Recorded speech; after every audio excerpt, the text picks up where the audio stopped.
Bakit ganyan ang suot mo, Alina? Ayan. Bakit ganyan ang suot mo, Alina? Tanong ng kanyang ina. Kumunot naman ang noo ni Alina at pinasadahan ng tingin ang kanyang suot na t-shirt at pajama. Ano namang problema sa suot ko, ma? Okay naman to. Scholar ka niya kaya ka tumutulong dito. Pero sa totoo lang, hindi ka naman din katulong dito. Ang mga katulong dito may mga uniform na katulad ko. Pero ikaw, wala. At hindi ka hinahayaan na magsuot nun. Kasi hindi ka naman tinuturing na kasambahay ng Don. Bahagya siyang napairap. Alam na agad ni Alina kung saan pupunta ang usapang yon. Palagi namang ganoon ang kanyang ina na si Norma. Scholar siya ni Don Emilio sa kolehiyo.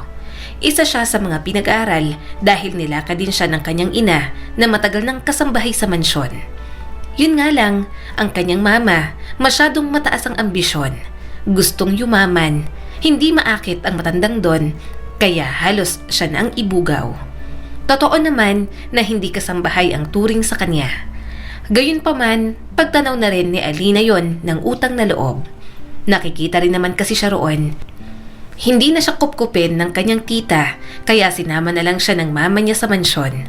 At dahil sa kabutihang puso ni Don Emilio, doon na siya nakatira ngayon. Halos lahat ng natatamasa niya, libre dahil sa matanda. Pero hindi sumagi sa isip ni Alina na akitin ito dahil alam niyang mabait lang talaga ang Don. Mag-dress ka. Paano mo maaakit si Don Emilio? Mariing tanong ng kanyang nanay na si Norma. Ewan ko sa'yo, ma. Kinuha ni Alina ang kanyang panlinis. Mama, mahiya ka naman, kaya tayo pinagchichismisan eh. Sa mindset na mayroon si Norma, nawawalan na lang talaga ng galang si Alina. Mahal niya naman ito, pero nakakapagod sa pakiramdam na gawin siyang bugaw. Hindi na lang maghintay na makagraduate siya, maging CPA at ipamper ito sa lahat ng gusto. Kaso, kahit pinapangako niya yon, hindi pa rin sapat kay Norma.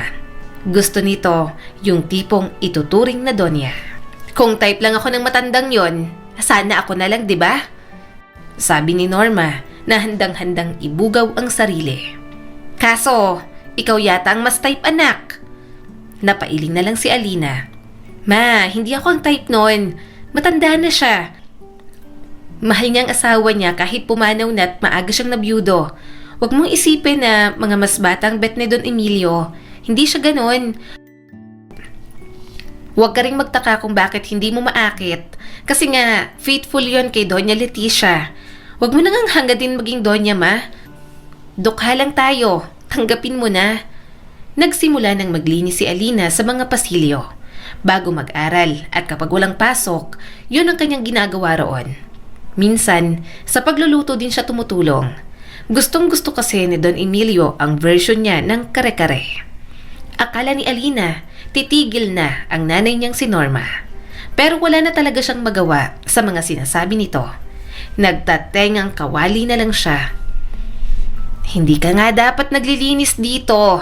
Hindi ka naman katulong na itinuturing dito sa mansyon. Ani Norma habang nagpupunas ng mga banga. Bakit hindi ka mag-ayos man lang pag bumababa siya para kumain? Hindi tumingin si Alina. Patuloy siyang nagwalis. Maayos ang itsura ko, ma. Anong gusto mo? Magsuot ako ng brat panty sa harap ng Don? Hindi ako nagbibiro. Sagot ni Norma at hindi pinansin ang kanyang pagiging sarkastiko. Suklayin mo ang buhok mo.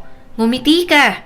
Tinitingnan ka ni Don Emilio na parang ikaw lang ang matino at magandang babae sa buong buhay na to. Mama, guni-guni mo lang yon. Napabuntong hininga si Alina at bahagyang tumuwid. 70 years old na si Don Emilio. Tinitingnan niya ako na parang apo niya. Hindi gaya ng iniisip mo, mama. Napangisi si Norma. Pero paborito ka niya, di ba? Ganon din yun. Hindi niya lang siguro maamin kasi baka matakot ka sa kanya dahil nga mas bata ka. Kaya nga ang sabi ko sa'yo, ikaw nang mag-first move. Sabihin mong gusto mo siya. Tingnan mo at papatulan niya yan. Magtiwala ka sa akin, Alina. At huwag mong sabihin hindi mo napapansin. Gusto niyang ikaw ang nagsisilbi sa kanya. Nagpapaluto sa'yo kahit na may cook naman sa mansyon. Gusto ka niya laging kakwentuhan. Nagpapaluto dahil sa kare-kare. Hindi naman araw-araw. Kakwentuhan kasi nakikinig po ako. Mga simpleng bagay na hindi ko alam kung bakit binibigyan mo ng mali siya. Kaya ako hinuhusgahan ng ibang tao kasi sa'yo rin nagbumula ang idea. Ani Alina at may himig na ng pagtatampo sa boses. Gusto kong makatapos ng pag-aaral at hindi makapangasawa ng matandang mayaman. Kaya tama ng pagbugaw sa akin, ma. Bukod sa pinag-uusapan at tinatawanan tayo, hinuhusgahan na rin ako kahit wala naman akong ginagawa. Iwinagayway ni Norma ang kamay. Hayaan mo yung mga walang ambag sa buhay natin. Pakialam ba nila? Inggit lang sila kasi ikaw ang paborito ni Don Emilio. Kung matalino ka, gamitin mong utak mo. Wala nang asawa si Don Emilio, ni anak na nabubuhay. Yung mayabang na apo na halos hindi man lang dumadalaw na lang ang pamilya. Yung mayabang na apo na halos hindi man lang dumadalaw na lang ang pamilya. Pag pumanaw si Don Emilio, wag naman sana agad at hindi ka pa nagiging asawa. Alam mo ba kung sino ang magmamana ng lahat ng yaman na to? Hindi ako. Mariing sagot ni Alina at muling nagwalis. Hindi yun ang pangarap ko. Napailing si Norma. Kailangan mong maging pangarap, anak, dahil sayang ang oportunidad. Ma, hindi opportunity ang tawag. Ang tawag sa iniisip mo, pandalamang at panggagamit. Magkaiba yun, ma. Kung wala kang respeto at dignidad sa sarili mo, pues ako, meron ako, mama. Piningot siya ng kanyang ina, kaya napaaray siya. Ayaw niyang maging palasagot, pero nakakapiko na rin talaga para kay Alina. Sino ba naman kasing anak ang matutuwang halos ibinubugaw na ng sariling ina? Lumipat si Alina sa hagdan at dahan-dahang inayos ang walis sa gilid. Kinaiinisan niya kung paanong laging parang transaksyon ng lahat para kay Norma. Hindi siya bulag, nakikita niyang tingin ng ibang kasambahay. Ang mga bulungan, ang mga panghuhusga, ang mga ngiting may ibig sabihin. Akala ng mga ito, espesyal siya, nakakaangat sa lahat dahil paborito ni Don Emilio. At ang mas masahol pa, si Norma mismo ang nagpapalakas ng mga chismis na iyon. Sumunod si Norma sa pasilyo, hindi na maayos ang paglilinis dahil sa mga sinasabi sa kanya. Akala mo ba, hindi ko rin siya tinatrato ng maayos noon? Mas bata pa ako sa'yo nang magsimula rito. Mas maganda, mas payat. Umalingaw-ngaw ang pait sa tinig ng kanyang ina. Ngumiti rin siya sa akin noon. Binigyan pa ako ng kwintas. Pero nang malaman ng asawa niya, lahat naglaho. Humarap si Alina at inilapag ang walis sa pader. Hindi kanya papatulan noon kasi mahal niyang asawa niya. Parang anak ang turing niya sa'yo noon at si Doña Leticia ang nagbigay noon, hindi si Don Emilio. Naging mabait lang sa'yo, ma. Gusto mo nang ahasin. Yan ba talaga ang punot dulo nito? Gusto mong makuha ang buhay niya noon at ngayong hindi natuloy, ako ang second chance mo? Naiintindihan niya ang kanyang ina. Inabuso sila dati ng papa niya at hindi magaling na provider sa pamilya. Kaya sabik ito sa lalaking mabait, mayaman at mamahalin ito. Nakita nito yon noon kay Don Emilio, kaso wala namang pakialam kung maging kabit o hindi. Kaya doon naiinis si Alina. Nawawala na ng dignidad para lang sa katiting na pagmamahal na gusto mula sa isang lalaki. Mabuti na nga lang talaga at mahal na mahal ni Don Emilio si Doña Leticia noon. Kaya naman hindi na agaw. Ngayong byudo na, sumubok pa rin si Norma. Pero bigo talaga. Kaya ngayong nakikita nito na paborito siya ni Don Emilio, pakiramdam ng kanyang ina na siya talaga ang gusto at kulang na lang itulak siya sa matandang Don. Hindi ko sasamantalahin ang pagmamalasakit ni Don Emilio. Kahit anong pilit mo sa akin, ma, ayoko. Mariin niyang sabi. Hindi ako bayarang babae, ma. Ilang saglit pa, bumaba na si Don Emilio. Ang puting buhok ay maayos na nakasuklay at ang tungkod ay mahinang tumatama sa sahig habang naglalakad. Magandang umaga, Alina. Masiglang bati nito. Paos, ngunit magiliw ang tinig. Ngumiti naman si Alina. Magandang umaga po, Don Emilio. Mahimbing po bang tulog nyo? Maayos naman. Marahang tinapik ni Don Emilio ang kanyang balikat. Sabay ka sa agahan mamaya. Maganda ang hardin ngayong panahon. Ikwento mo sa akin yung librong binabasa mo. Alam mo naman ako, hindi na gaanong makapagbasa ng mga librong binibili ko. Kaya ipapakwento ko na lang sa'yo. Tumangon naman si Alina. Opo, Don Emilio. Yon ang pareho nilang hilig. Mahilig sa libro ang Don, kaya palitan sila ng mga ideya. Siya ang naging tagabasa nito dahil hindi na nito kayang tumagal sa pagbabasa. Masyado na ring malabo ang mga mata nito. Pagkaalis ng matanda, bumalik na siya sa pagwawalis. Kaya lang, mas mabagal na siya ng sandaling yon. Ramdam niya ang tingin ng ibang kasambahay. May ngiti pero pilit at susundan naman ng mga bulungan ng panghuhusga sa kanya. Napailing na lang si Alina. Ano man ang kabutihang ibinibigay ni Don Emilio, hindi siya kailanman hihingi ng higit pa kahit na tinutulak siya ni Norma. Hindi singsing, hindi titulo at lalong hindi kinabukasang nakasandal sa ambisyon ng iba. Anak siya ng kasambahay, scholar ni Don Emilio, nangangarap na maging CPA balang araw. At sa ngayon, sapat na yon. Kaya lang, hindi talaga maiwasang mapag-usapan si Alina, lalo na kapag sobrang bait ng matanda sa kanya. Maligayang kaarawan, Alina. Inabot ni Don Emilio ang isang kahon na may asul na ribon. Napakurap si Alina at nabigla dahil naalala nito ang kanyang birthday. Don Emilio, hindi niyo naman po kailangang... Gusto ko, sabi ni Don Emilio at malambot ngunit matatagang tinig. Ngayon, buksan mo na. Naalala ko ang birthday mo dahil magkasunod lang naman ang birthday nyo ng anak ko. Mahina siyang tumawa at bahagyang nailang. Salamat po dito. Dahan-dahan niyang inalis ang laso at binuksan ang kahon. Sa loob ay may isang manipis na kwintas na silver, hugis bituin ng pendant. Simple, maliit, ngunit kumikislap sa liwanag na parang isang munting apoy. Ang ganda po nito. Nakangiting saad ni Alina. Ngumiti rin ang matanda sa kanya. Mahilig sa mga bituin ng anak kong si Elena. Kaya naisip kong magregalo sa'yo. Isa sa mga paborito niya. Ang ina ni Edward. Nakikita ko talaga sa'yo, iha. Sabi niya, pinapaalala raw ng bituin na patuloy siyang mangarap. Kahit parang hindi maabot ang langit. Ikaw, Alina, gusto kong ganun din ang isipin mo. Lagi kitang naaalala kay Elena noong nabubuhay pa lang. Matatag, mabait, pero hindi nagpapatalo. Hinaplos ni Alina ang pendant habang unti-unting bumibigat ang damdamin sa dibdib. Napakabait talaga ni Don Emilio sa kanya. Malaking bagay sa kanya na parang anak ang turing nito sa kanya. Lalo pa at hindi naman magandang mga alaala ni Alina sa mismong tunay na ama. Hindi ko po alam kung anong sasabihin ko. Parang kulang po ang salamat. Malumanay na sabi ni Alina. Tumaas ang mga kiling ni Don Emilio. Kung ganon, mangako ka na lang sa akin. Mangako kang hindi mo ititigil ang pag-abot sa pangarap mo. Kahit hindi yun ang gusto ng iba para sa'yo. Kahit na parang ang daming hadlang. Magpatuloy ka lang palagi. Naniniwala ako na malayo ang mararating mo, Alina. Dahan-dahan siyang tumango at puno ng damdamin ng puso. Nagagalak siyang marinig yon mula kay Don Emilio. Yon ang mga salitang kailangan niya na hindi naman niya marinig mula sa sariling ina.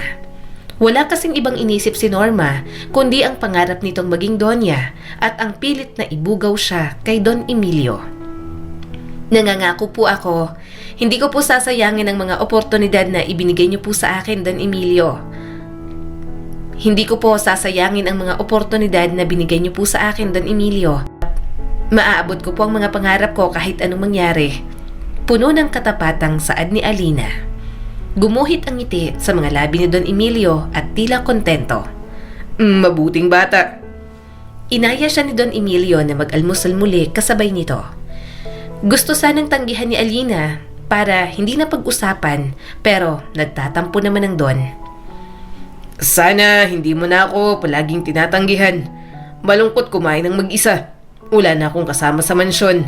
Ang aking apo, nasa abroad pa kaya wala talaga akong ibang kasama na magiging komportable ako. Sambit ni Don Emilio. Huminga ng malalim si Alina. Pasensya na po. Ang bait-bait niyo po sa akin kaya iniisip po ng iba na oportunista ako. Tumawa naman ang matanda. Kung batid kong isa kang oportunista, hindi kita hahayaang mapalapit sa akin. Marunong akong kumilatis ng tao at alam kong hindi ka ganoon, Alina. Habang kumakain, tinanong siya ng Don tungkol sa mga paborito niyang kwento. Tinanong din ito kung kumusta ang pag-aaral niya.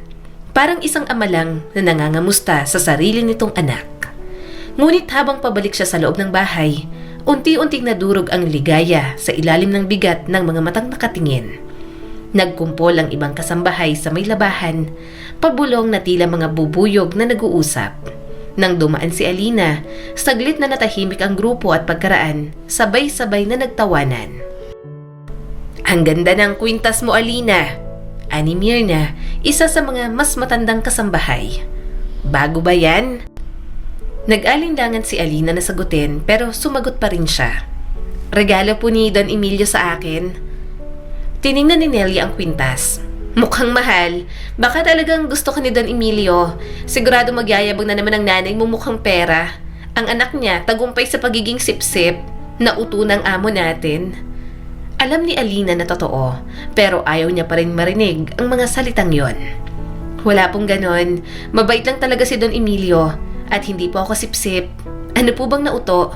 Sa tingin niyo po, ganon ka ba ang pag-iisip ni Don Emilio para mauto lang? Sana next time, wag po puro haka-haka.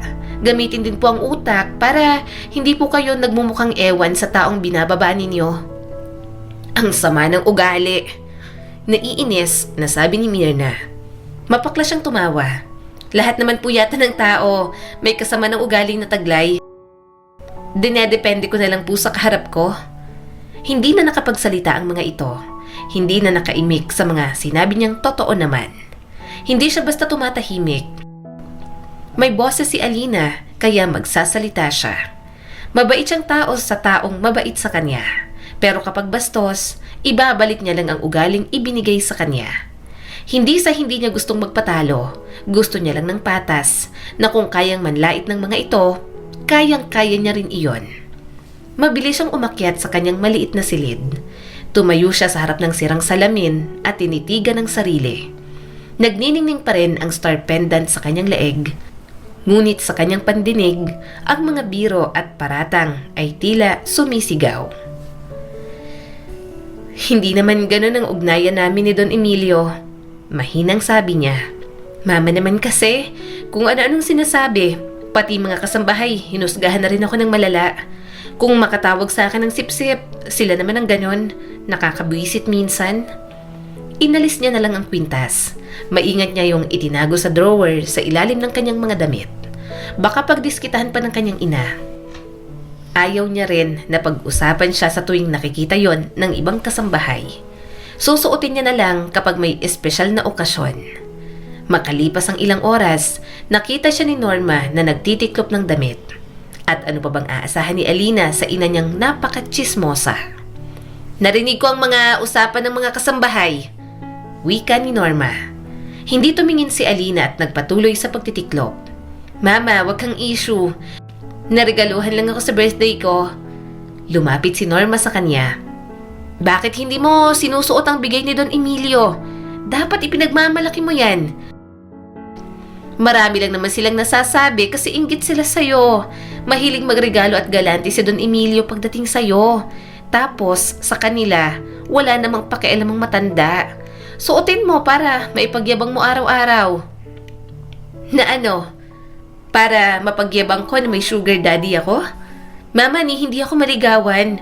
Malandi ang trato sa akin dahil sa mga sinasabi mo. Kumakalat ang pagbugaw mo sa akin kay Don Emilio hanggang labas. Kaya ang tingin sa atin ng mga tao, lalo na sa akin, na malandi ako at kaladkaring babae. Alam naman nating dalawa na hindi yun totoo. Walang hiya, Mama. Hindi pa nga ako nagkakaroon ng boyfriend sa tanang buhay ko. Pero ang chismis sa akin, parang sobrang dumi ko. At sa'yo yung nagsimula. Dahil palagi mo akong pinipilit na pumatol kay Don Emilio. Mama, matanda na yun. Anak mo rin ako. Mama, kahit kaunting dignidad naman ibalato mo na sa akin. Gusto mo lang ng pera, hintayin mo po ako makatapos at makapagtrabaho. Pipilitin ko maging donya ka. Hindi na nakapagsalita ang kanyang ina. Bakas ang guilt sa mukha nito. Pero alam niyang pagkalipas lang ng ilang araw, babalik na naman ito sa nakaugalian. Hindi perpekto ang mama ni Alina, pero tanggap niya ito at mahal. Yun nga lang, minsan ay nakakapiko na lang talaga. Natatawag na nga na baliw dahil sa mga ilusyon nitong papatulan si Alina ni Don Emilio. Napangiwi si Norma, "Hayaan mo na lang kasi ang mga taong pinag-uusapan tayo. Hinggit lang ang mga yan kasi nga, paborito ka ni Don Emilio. Huwag kang masyadong pahalata na apektado ka. Hindi na siya sumagot. Napapagod na siyang makipagtalo sa kanyang ina. Total, kahit ano namang pamimilit nito, hindi naman niya ginagawa. Tinutokso, nangangarap ang mama niya, pero hanggang doon lang. At sa dami ng mga nanghuhusga kay Alina, talagang may dadagdag pang isa. Maaga bukas, excited si Don Emilio. Darating ang apo niyang si Edward. Anak, yung apo na lang kaya ang akitin mo. Walang paawat na sabi ni Norma. Nagsalubong ang mga kilay ni Alina. Mama naman, lahat na lang ba? Ayoko, yayaman ako ng sarili ko. Hindi ko kailangan mag-asawa ng mayamang lalaki. Saka tigilan mo ako, mama. Ang sama ng ugali nun, saka mata pobre. Mga bata nga kami. Grabe akong insultuhin na para akong kuto na kailangan niyang tirisin. Mga model type ang gusto nun, kaya mas lalong imposible doon. Pero anak, ayaw mo bang subukan? At least, hindi nalalayo ang mga edad. Halos sirain niya na ang bawat pindutan ng calculator. Sabog na siya sa mga kinukompute niya. Tapos, umaarangkada na naman ang nanay niyang si Norma. Mukha namang na-realize nito na istorbo ito sa kanyang ginagawa. Peking tumawa si Norma. Sige, aral ka lang dyan. Gusto mo ng midnight snack? Napabuntong hininga na lang siya. Opo. Lumabas na ito ng kwarto nila, kaya nakapag-focus na ulit siya sa pag-aaral. Kinabukasan, isang itim na mamahaling kotse ang dahan-dahang pumasok sa entrance bago magtanghali. Nagsimulang mag-umpukan at kumilos ang mga tauhan ng mansyon na parang mga langgam na nakasinghot ng asukal. Ayusin mo ang sarili mo. Dumating na siya. Sabi ko naman sa'yo, mag-dress ka na lang. Yung hapit sa katawan mo para kita ang kaseksihan. Bulong ni Norma habang inaayos ang kuwelyo ng blusa para bang dumating ang isang prinsipe. Kumunot ang noo ni Alina. Ayos naman ako. Ma, yan ka na naman sa pagbugaw sa akin. Ikaw na lang. Mag-dress ka, ma. Tapos akitin mo ang apo ni Don Emilio. Hinampas siya ng kanyang ina sa braso. Mahina na lang siyang tumawa. Yun na lang ang paraan ni Alina para pagaanin ng kalooban. Wala na siyang magagawa sa mga pananaw ni Norma, kaya babarahin niya na lang palagi. Tiningnan siya ni Norma ng matalim. Hindi basta-basta si Edward. Tagapagmana siya. Mag-ingat ka sa pananalita mo sa harap niya. Kaunting hinhin naman. Malay mo, magustuhan ka. Hindi na sumagot si Alina. Kilala niya si Edward, ang nag-iisang apo. Matagal nang ipinadala sa ibang bansa para mag-aral ng negosyo. Ito ang paborito, ang pag-asa, ang hindi maaring magkamali sa paningin ni Don Emilio. At ngayon, narito na ang prinsipe ng mansyon. Hindi naman siya dapat nakahilera sa mga kasambahay, pero dahil anak siya ni Norma, doon na lang siya pumwesto. Pangit namang katabi siya ni Don Emilio at sabay nasasalubong kay Edward. Mula sa lanay, narinig ni Alina ang pagbukas ng pinto ng kotse. Lolo! Bulalas ni Edward. Sumilip si Alina sa likod ng screen door nang tumayo si Don Emilio mula sa upuan ng masigla sa kabila ng matanda nitong edad. Bukas ang mga bisig nito at sinalubong ang sariling apo. Napangiti si Alina para sa matanda dahil hindi na ito gaanong malungkot ngayong nakauwi na ang apo. Edward, iho! Tawag ni Don Emilio. Matangkad si Edward, mas matangkad kaysa sa inaasahan ni Alina. Humahapit sa malapad na balikat nito ang polo, matalim ang panga at hindi mabasang ekspresyon. Nang kumala si Edward mula sa yakap, bahagyang ngumiti sa matanda, pero gumala na ang mga mata at tumigil kay Alina. Nagtagpo ang kanilang mga mata at saglit siyang natigilan. May kung anong kumislap sa mga mata ni Edward, pag-ayaw at marahil paghamak. Narito pa rin siya? Bulong nito. Tumawa si Don Emilio. Oo naman. Natatandaan mo si Alina, hindi ba? Tumaas ang mga kilay ni Edward. Hindi naman masyado. Hindi ako masyadong nakakaalala kapag pangit. Bahagyang natawa ng mapakla si Alina. Kararating lang ni Edward, wala pang isang oras pero nakatanggap na agad siya ng pangiinsulto. Kaya kahit noong mga bata pa sila, nang una siyang dumating sa mansyon bilang anak ng kasambahay, never silang nagkasundo. Hindi rin sila magkalaro dahil rich kid din ang gustong kalaro ni Edward. Anino ko na siya ngayon, sabi ni Don Emilio nang may pagmamalaki. Hindi ko na kayang patakbuhin ang bahay na to nang wala siya. Kapag may mga bagay akong gustong gawin, siya ang gumagawa para sa akin. Pinagkakatiwalaan ko si Alina. Maganda, matalino, masipag at mabait din. Pinilit na ngumiti ni Alina. Maligayang pagbabalik, Senyorito Edward. Hindi agad sumagot si Edward. Sa halip, tiningnan siya nito ng mabuti. Hindi malaswa, kundi mapanuri na tila sinusukat siya at hinuhusgahan. Pagkatapos ng pag-welcome, naging abala na ang mga kasambahay. Pero habang nagtatrabaho, hindi naman nawawala ang mga usap-usapan. Sa loob, nag-aalab na agad ang mga chismis. At sino na naman ang pulutan? Walang iba, kundi si Alina. Kitang-kita mo kung paano siya tiningnan? Bulong ni Myrna. Parang may alam na. Alam ang alin? Singhal ni Alina. Na ikaw ang paborito ni Don Emilio. Sa tingin namin nakarating na kay Edward. Sabat ni Nelia. Hindi ka na makakasipsip. Nagtawanan ang mga ito habang nagpupunas ng mga plato. Kumunot ang noo ni Alina. Hindi niya talaga maintindihan kung bakit palagi na lang siya ang pulutan ng mga ito. Kahit wala siyang gawin na kahit ano, siya pa rin talaga ang pinag-uusapan. Wala namang nangyayari. Giit ni Alina at pilit pinapakalma ang sarili. Tinuturing akong parang apo ni Don Emilio. Kayo lang naman ang nagbibigay ng kahulugan at kulay sa pagkakalapit namin. Anong kami? Bakit? Ano sa tingin mo ang may isip namin? Nanggaling na nga mismo sa bibig ng nanay mo. Halos ibugaw ka na nga ni Norma kay Don Emilio. Sabat ni Myrna na may panguuyam. Mga oportunista naman kayo.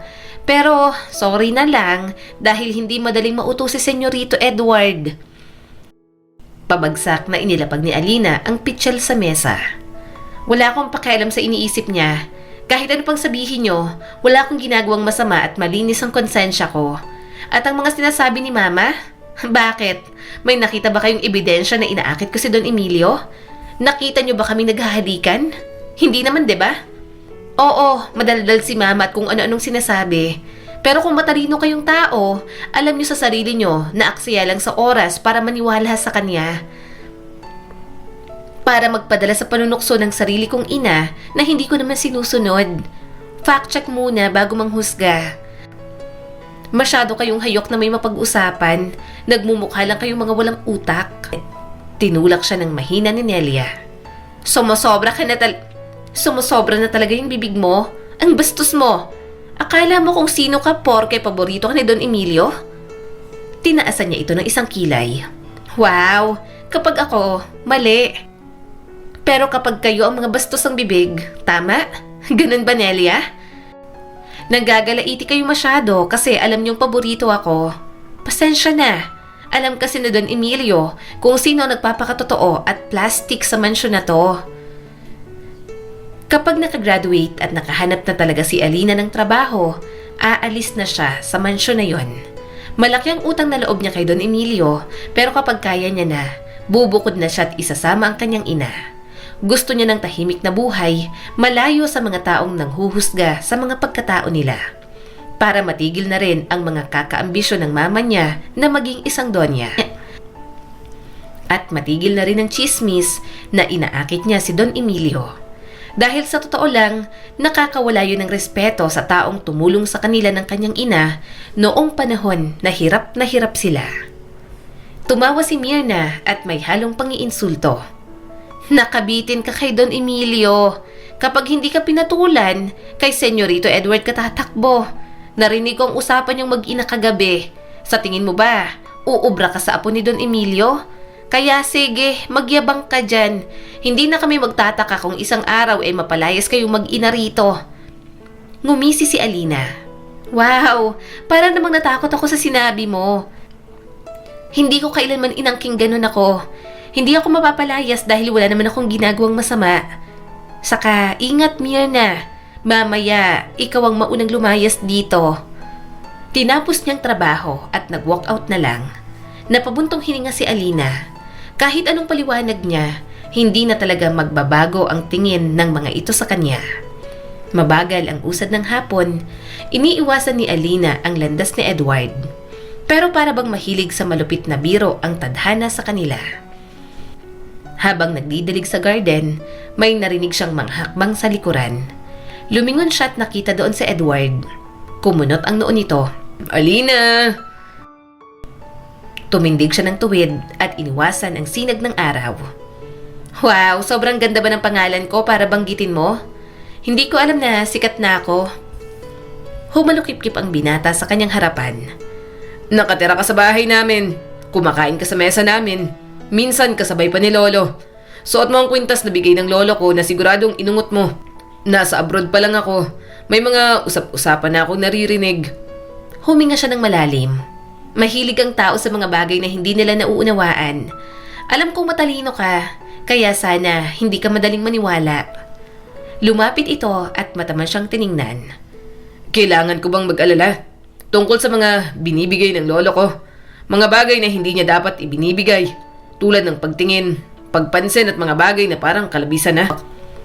Mahigpit na humawak si Alina sa hawakan ng pandilig. Mabait lang si Don Emilio, yun lang. Saka binigay ng kusa, hindi ko inuungot. Magkaiba yon. Kapag hindi ko tinanggap, magtatampang lolo mo. Matanda na si Don Emilio at ang pasamain ng kanyang kalooban ang pinakahuling gagawin ko. Mabait? Ulit ni Edward. O inakit mo? Parang sampal ang dating ng mga tanong na yon. Sarkastiko siyang tumawa. Kung inakit ko, dapat bago ka pa nakauwi ulit dito, asawa na ako ng lolo mo.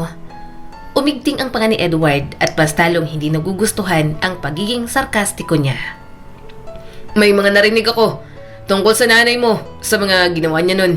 Ikaw na ba ngayon ang bagong paborito? Hindi ko hiningi na maging paborito ni Don Emilio. Pabulong niyang sabi at may mapang-asar ng ngiti. Hindi ako nagkukunwari, hindi ako nangaakit. Ang mga naririnig mo, kung ano man ang nakarating sa'yo, hanggang doon lang. Pinatay niya ang hose at tinalikuran na ito. Ayaw niyang makipagtalo dahil aksaya lamang sa kanyang oras. Gayunpaman, ramdam pa rin niya ang kirot ng mga sinabi ni Edward. Inaasahan na niya ang pagdududa, pero hindi ang pangungutya. Hindi siya katulad ng kanyang ina. Hindi siya mapagsamantala. Hindi siya nangaakit. Wala siyang hinihinging kapalit kay Don Emilio kundi kabutihan at isang lugar na matatawag niyang tahanan. Ngunit ngayong binabantayan siya ni Edward na parang bubwit, parang bawat galaw niya ay minamasdan, sinusukat at hinuhusgahan. Isang pagkakamali lang at mawawala na siya. Napalunok siya, humiga at tinakpan ang ulo ng kumot. Titiisin niya ang kasamaan ni Edward kasi wala naman siyang choice. Kaya ko na ng ugali niya, kaya sure akong kakayanin ko ngayon. Napabuntong hininga na lang si Alina. Anong tingin mo sa akin, Edward? Magpapatalo sa'yo? Kaso, paano niya ba ipagtatanggol ang sarili kung palaging nahihila ang pangalan niya sa kahihiyan? May balita ako kay Marites. Panimula nito na may ngiting parang magandang balita lang. Na hinarap ka raw ni Edward kahapon tungkol sa'yo at kay Don Emilio. Napapansin ka na niya.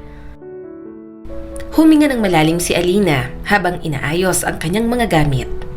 Ano naman ngayon, Mama? Lumapit si Norma. Huwag mong sabihin hindi mo ramdam.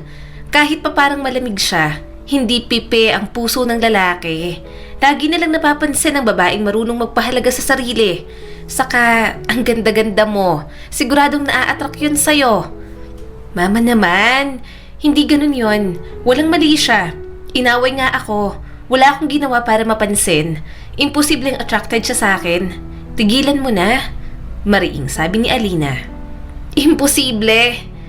Ngumiti si Norma at pinagmasdan siya ng mabuti. Paborito ka ni Don Emilio. Ngayon, ang apo niya, napapatingin na rin.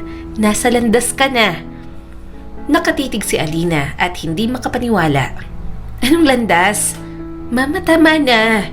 Please, hindi ako mag-aasawa ng mayaman at hindi kailanman. Kung ganon, hindi mo ginagamit ang utak mo kung gagawin mo yan. Sagot ni Norma sa kanya. Ayaw mo ba ng buhay na hindi mo kailangang magkuskus ng sahig o sumunod sa utos?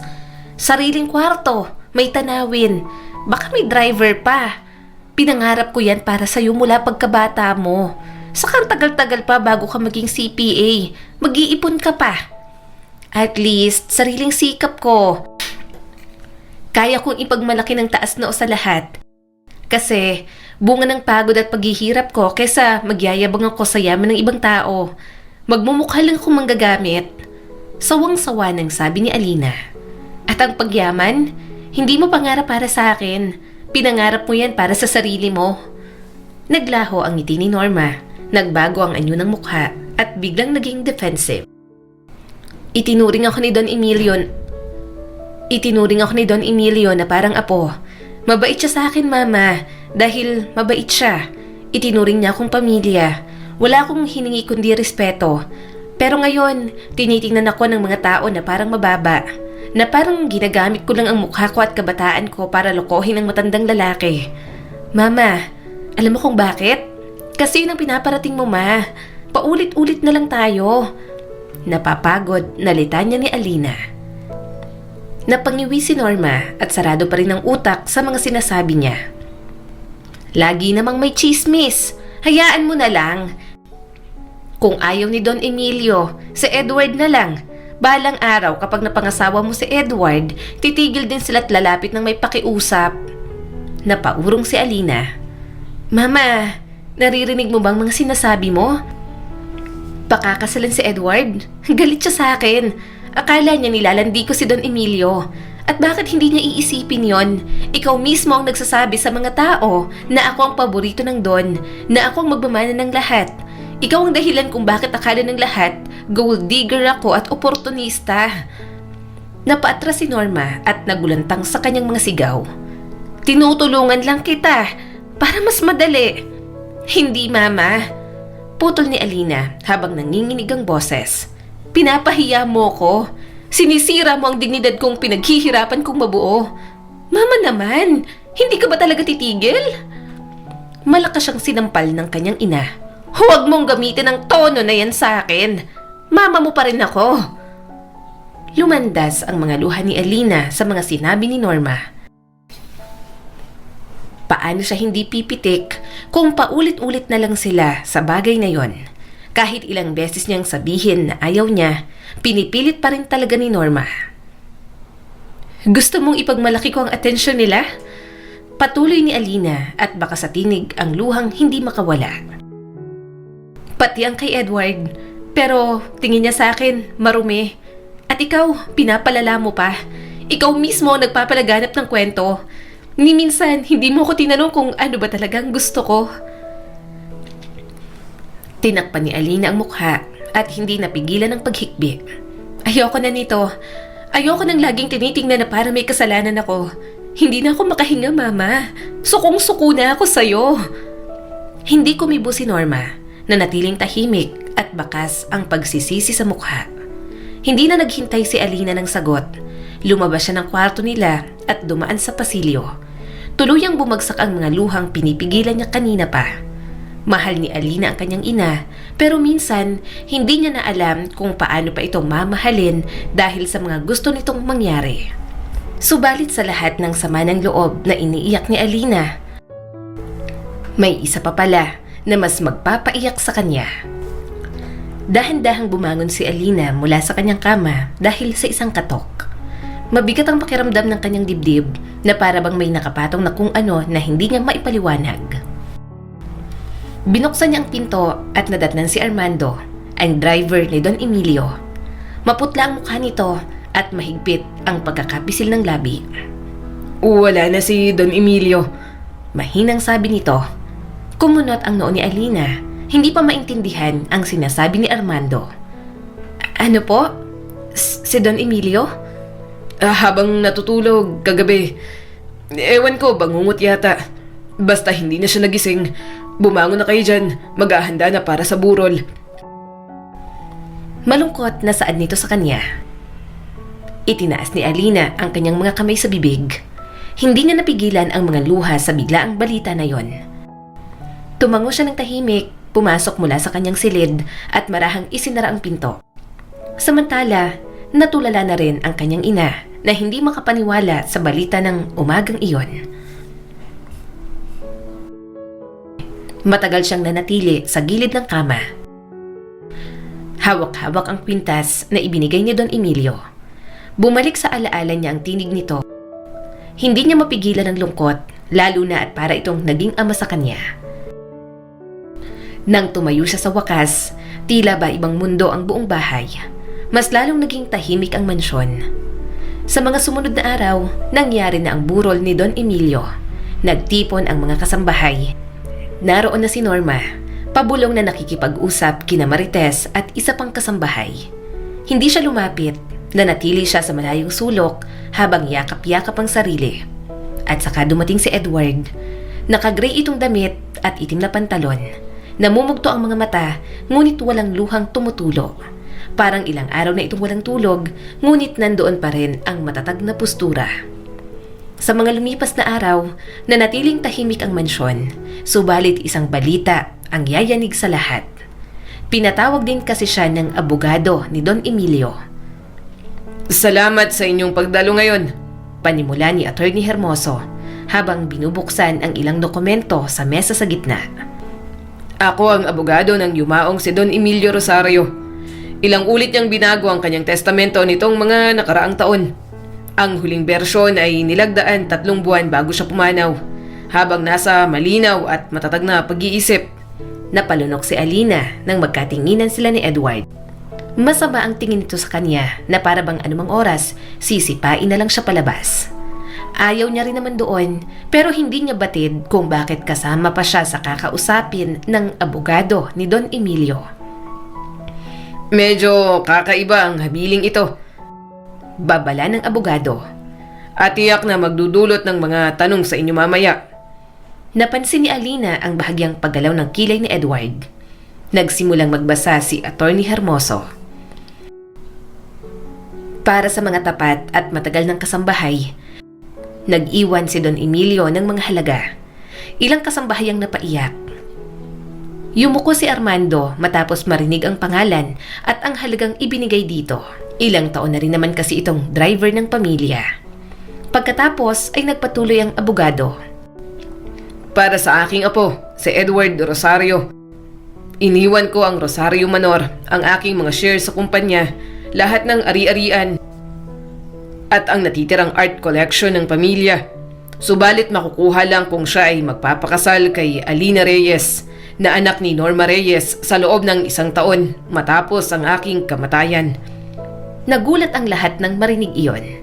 Dahan-dahang kumurap si Alina na parang saka pa lang niya naririnig ng buo ang sinabi ng abogado. Pakakasal kay Edward? Usal ni Alina. Halatang natigilan din ang apo ni Don Emilio at hindi makapaniwala. Nagpatuloy naman si Attorney Hermoso.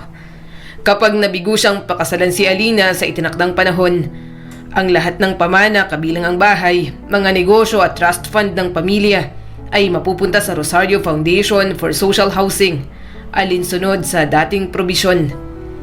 Malakas ang tibok ng puso ni Alina. Parang may bumara sa kanyang lalamunan. Gusto niyang matawa.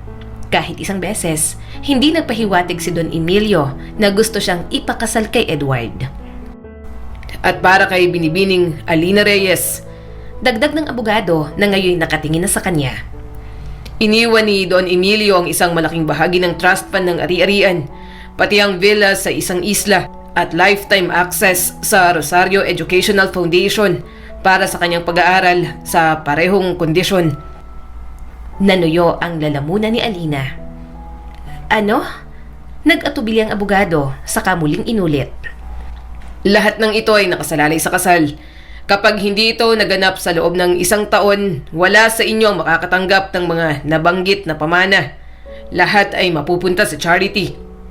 Parang bumuyog na nagkagulo ang bulungan sa silid. Lahat naman sila, at kahit na siya, hindi makapaniwala. Walang nakakatuwa sa mga nangyayari. Tumayo ng dahan-dahan si Alina. Hindi niya sinabi sa akin to. Wala siyang binanggit kahit kailan na gusto niya akong mapangasawa ng apo niya. Tiningnan siya ng abogado na may bahid ng pagkaunawa. Pero yun ang tagubili niya. Gusto niyang malaman niyo lang ito matapos niyang mamaalam. Sa wakas, nagsalita si Edward. Katawa-tawa to. Malamig at matalas ang tinig ng binata. Alam mo ba to? Nalaki ang mga mata ni Alina. Siyempre hindi.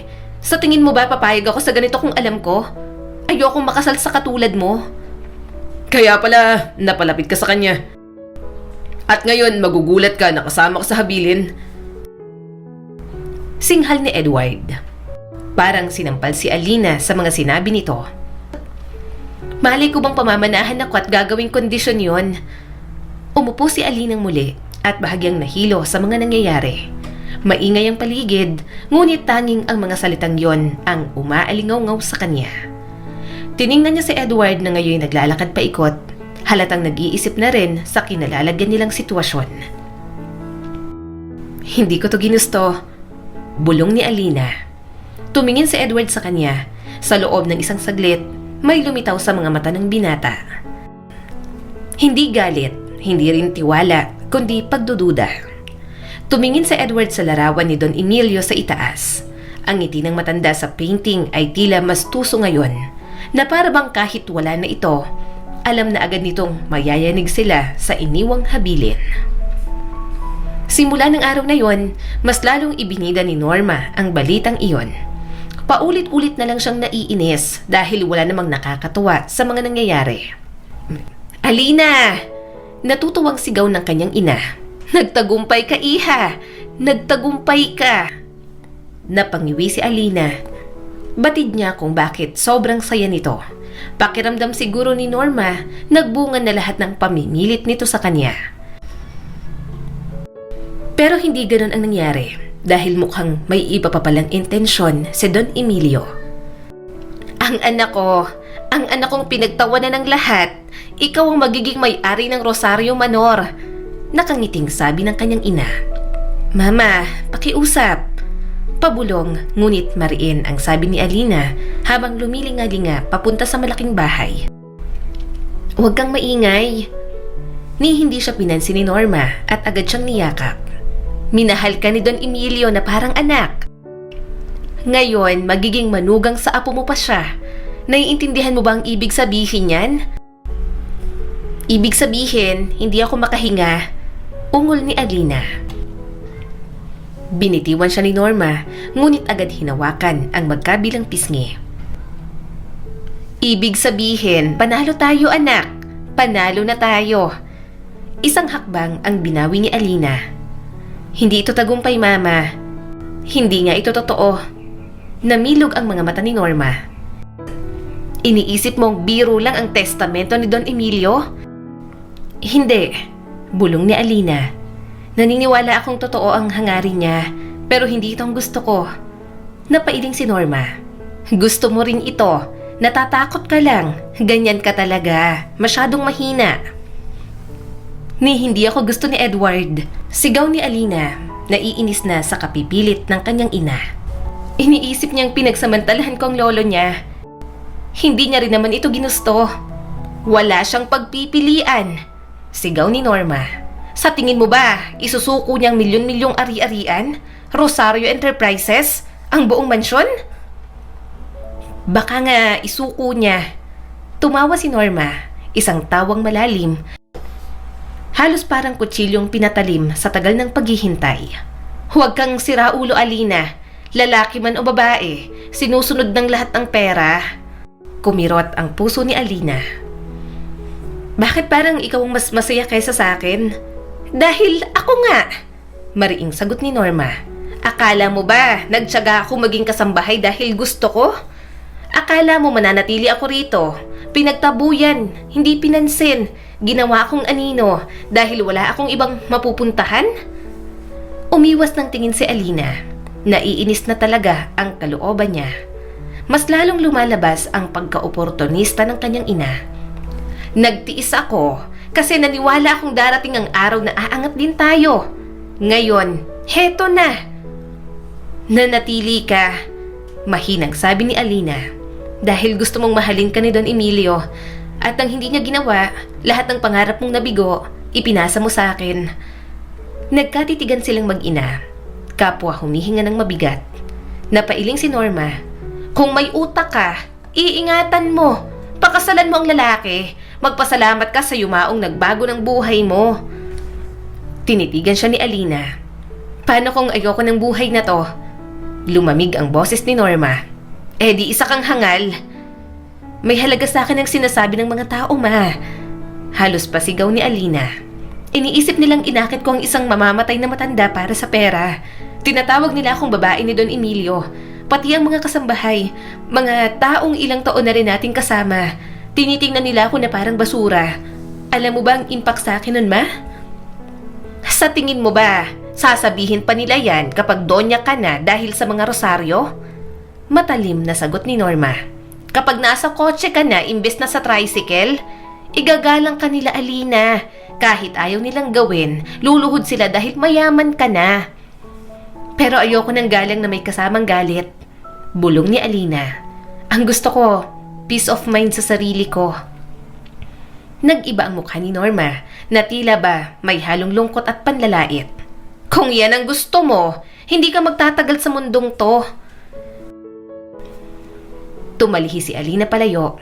Hindi niya kayang titigan ng ina na kapareho niya ng dugo pero ibang-iba ang kaluluwa. Sa likuran nila, nagkikislapan ang mga bintana sa liwanag ng gabi. Nagbubulungan ang mga kasambahay sa sulok, kumakalat na ang balita na parang apoy sa tuyong damo. Pumikit si Alina at dahan-dahang naupo sa baitang ng balkonahe. Hindi siya reyna doon, pakiramdam niya ay parang piyesa lang siya, isang pain na nailaban ng hindi pa handa. Sa larong ni hindi naman niya ginustong laruin. Isang araw, nakaupo siya sa ilalim ng matandang puno ng mangga kung saan dati nagpapahinga si Don Emilio. Hindi na niya namamalayan na hinahaplos ng kanyang mga daliri ang lupa sa tabi niya. Mainit ang sikat ng araw sa kanyang mukha, ngunit tila walang bahagi ng dibdib ang lumambot. Parang mas bumigat pa ang hangin sa paligid ng bahay, puno ng chismis, mga inaasahan, at ang huling habilin na tuluyang bumaliktad sa kanilang mundo. Hindi ko inakalang magtatago ka rito pagkatapos ng mga kailangan nating pag-usapan at gawin. Sabi ng isang tinig mula sa likuran niya. Dahan-dahan niyang iminulat ang mga mata. Hindi ako nagtatago. Sinusubukan ko lang alalahanin kung anong pakiramdam ng katahimikan. Hindi na ako natutuwa sa mga nangyayari. Nakatayo si Edward, ilang hakbang ang layo, at ang mga kamay ay nasa bulsa ng pantalon. Suot nito ang karaniwang ekspresyon, malamig at hindi mabasa, tila gaya ng saradong pintuan. Hindi gumalaw si Alina. Nandito ka ba para muling akusahan ako na inakit ang lolo mo? Hindi. Sagot ni Edward nang walang emosyon. Nandito ako para mag-alok. Napakurap si Alina. Ano? Lumapit si Edward, diretsong nakatitig sa kanya na para bang isa siyang kontratang kailangang pirmahan. Kasal, tayong dalawa, ayon sa nilalaman ng testamento. Napatawa si Alina, isang halakhak na puno ng pagkagulat. Para kang nag-aalok ng negosyo sa akin. Ano ba dapat? Sagot ni Edward sa malamig na tinig. Wala na tayong kailangang itanggi. Dahan-dahan siyang tumayo at ipinagpagang alikabok sa kanyang palda. Ganito ka ba talaga mag-propose sa babae? Gamit ang paghamak at kaginhawaan mo sa buhay? Hindi ako naghahanap ng romansa. Sabi pa nito. Nag-aalok ako ng solusyon. Pareho tayong makikinabang. Tinitigan ni Alina ang apo ni Don Emilio. Ibig mong sabihin, ikaw ang makikinabang. Umigting ang panga ni Edward. Bakit? May makukuha ka rin naman ah. Seguridad, posisyon, yaman. O plano mo bang maglinis ulit ng sahig kapag napuntang estate sa mga charitable foundation? Mas pipiliin ko pang maglinis ng sahig kaysa matali sa kasal sa isang lalaking tinatrato akong parang linta. Diretso niyang turan. Naningkit ang mga mata ni Edward. I'm sorry. Wow, marunong ka pala niyan, pero hindi mo kailangan sabihin. Singhal ni Alina. Kitang-kita sa tingin mo, para bang niloko ko ang lolo mo? Para bang ibinuka ko lang ang mga hita ko, kaya't binuksan niyang testamento niya para sa akin. Para kang nagsusorry na walang emosyon, kasi alam ko, ganun pa rin ang tingin mo sa akin. Nanigas ang mukha ni Edward, ngunit hindi nito yon pinabulaanan. Napakuyom ang palad ni Alina. Si Don Emilio lang ang tanging tao na tinrato ako bilang tao.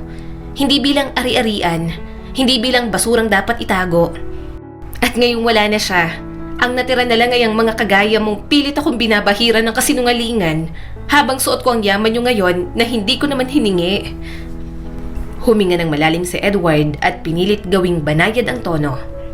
Alina, look, ayoko rin ito. Pero malinaw ang nakasaad sa testamento.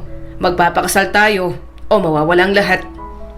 Lumapit si Alina at mabagal ang bawat hakbang. Kung ganon, hahayaan kong mawala. Kasi wala naman akong pakialam. Hindi ko kailangan ng apelyido mo. Hindi ko gusto ang awa mo. At lalong hindi ko ibebenta ang sarili ko para sa mana at mga yaman kahit gaano pa karangya. Umawang ang bibig ni Edward. Ibig mong sabihin, basta mo na lang tatalikuran ng lahat? Kung ang tanging paraan para manalo ay magpakasal sa lalaking nilalait ako sa bawat tingin, oo, tatakbo ako palayo. Nakangisi niyang sagot. Matagal siyang tinitigan ni Edward. May kung anong gumuhit sa mga mata nito na isang damdaming hindi maipinta. Isa kang hangal. Mahinang sabi nito. At isa kang duwag. Mariing sagot ni Alina. Takot kang aminin na hindi mo ko kilala, pero buo na ang hatol mo sa kung sino ako.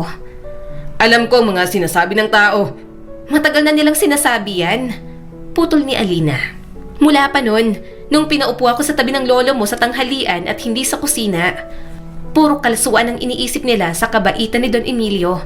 Maging ikaw, ganun din ang tingin. Kaya sabihin mo kung paano ko gugustuhin magpakasal sa'yo. Hindi nakasagot si Edward. Namuo ang mabigat na katahimikan sa pagitan nila. Tumalikod siya at iniwan sa hangin ang usapang tila abo na lang sa isang sinusunog na landas.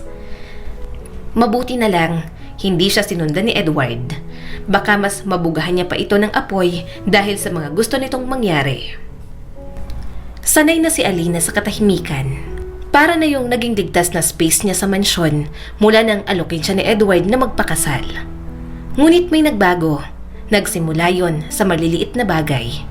Isang tango sa mesa tuwing agahan, isang mahinang magandang umaga habang nagkakasalubong sila sa pasilyo. Parang napagod si Edward sa pagtatalo nila, ngunit hindi alam kung paano humingi ng kapayapaan. Hanggang sa isang hapon, kumatok ito sa pinto ng library ng mansyon. "Oh, anong kailangan mo?" Tanong niya at hindi tumitingin. Pumasok sa Edward, mabagal at maingat ang bawat hakbang. Dito ka na palaging nakaupo ngayon. Tahimik kasi rito. Saka nandito ang mga favorite books ni Don Emilio. Mas masarap din mag-aral dito. Mahina niyang sabi, pinili na lang sagutin dahil kahit itanggi, anak pa rin si Edward ng kanyang amo. Napalunok si Edward. Pwede ba akong umupo? Tumingala si Alina na napakunot noo. May pagpipilian ba ako? Bahagyang ngumiti si Edward.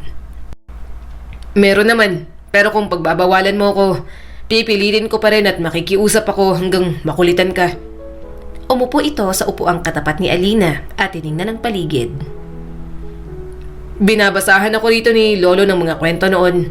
Bata pa ako noon. Hindi ko maintindihan ang karamihan, pero gusto ko ang boses niya. Nagulat si Alina. Hindi niya inaasahan yon. Sa lahat ng tao, si Edward ang hindi niya inaasahang magkakwento sa kanya. Bahagya tuloy siyang nailang. Ibinalik ni Alina ang aklat sa mesa. Bakit ka nandito, Edward? May kailangan ka ba? Huwag ka nang magpaligoy-ligoy kung may kailangan ka. Hindi itong makipagkwentuhan ka sa akin na para bang dati mo pang ginagawa. Nagtagpo ang kanilang mga mata. Mas banayad ngayon, hindi na matalim. Para humingi ng tawad. Napahinto siya. Ano? Malupit ako sa'yo. Tapat nitong sabi. Hinusgahan kita bago pa kita nakilala. Iniisip ko agad ang pinakamasama dahil ayokong makitang totoo. Tinitigan ni Alina ang mga mata nito. Anong nagbago? Ano bang totoo ang pinaniniwalaan mo? Pinagmasdan kita sa libing. Bahinang sabi ni Edward. Nagluksa ka na parang tunay na pamilya. Umiiyak ka, hindi para sa mana o ari-arian, kundi para sa kanya. Hindi ko yun inaasahan. Mahal ko ang lolo mo bilang isang lolo, bilang isang ama. Bulong ni Alina. Kaya hindi ko maintindihan kung bakit nyo minamasama yun. Wala siyang kasamang kapamilya sa mansyon. Sabik din ako sa ama. Kaya nakahanap kami ng comfort sa isa't isa ni Don Emilio. Ano bang masama ron? Alam ko na ngayon. Bahagya itong napayuko. Hindi ako magaling dito. Sa damdamin, paghingi ng tawad, pagsasalita. Lumaki ako sa malamig na tahanan. Namatay ang mama ko at ganun din ang papa ko. Kaya hindi ko alam. Hindi ko talaga alam. Pinagmasdan niya si Edward. Maaga nga itong naulila. Pagkatapos nun, palagi pang pinipressure ni Don Emilio na ayusin ang pag-aaral. Wala na kasing ibang magiging tagapagmana, kundi ito lang. Kaya hindi niya ito masisisi kung bakit malupit ang tingin nito sa lahat dahil malupit na mundo na agad ang iniharap kay Edward kahit bata pa lang. At may bahagi sa kanyang puso ang labis na naawa.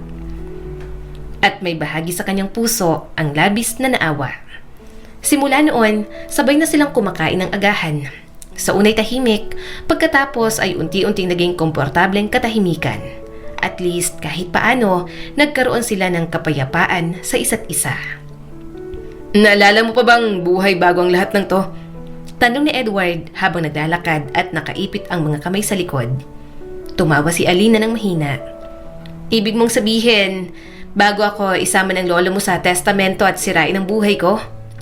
Napangiti si Edward. Oo, yun nga. Napaisip siya. Miss ko na ang pagiging simple.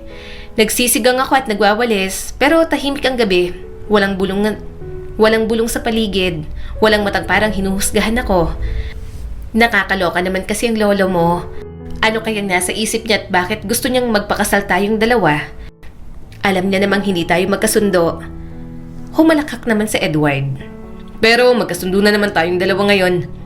Napangiti si Alina. Oo, magkasundo na nga. Tahimik silang naglakad. Sa ilang buwang lumipas na magkasama sila sa mansyon, nakita niya rin naman ang ugali ng binata. Kahit paano, may kabaitan din naman pala itong taglay. Nang gabing yon, hindi siya makatulog. Hindi dahil sa ingay o bangungot, kundi dahil sa paraan ng pagtingin sa kanya ni Edward. 2 gabi ang lumipas, kumatok na naman si Edward sa kanyang pinto. Simula kasi nang malamang pinamanahan siya, hindi na ito pumayag na matulog siya sa kwarto ng mga kasambahay. Patulog na ako, sabi ni Alina habang nakasuot ng duster. Napalunok si Edward at pinasadahan ng tingin ang kanyang suot. Alam ko, pero gusto ko sanang makausap ka. Nagbigay daan siya. Pumasok naman si Edward. Umupo sila sa magkabilang dulo ng sofa sa kwarto ni Alina. Hindi ako makatulog. Gusto pa kitang kwentuhan. Mahina naman siyang tumawa. Pasalamat ka. Hindi ako nag-aaral ngayon. May oras ako sa'yo.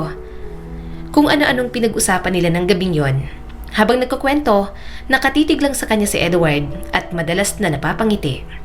Hanggang sa nagdikit ang mga daliri nila.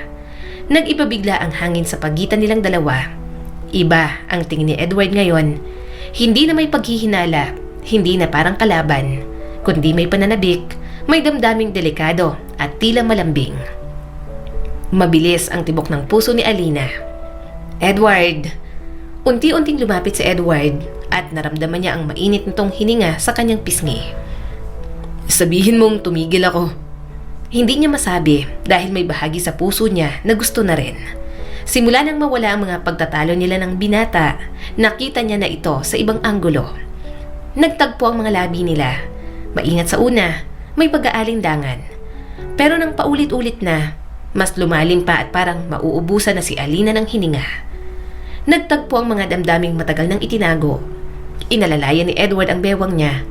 Umakyat ang mga kamay ni Alina sa dibdib nito, papunta sa buhok at sa batok ng binata.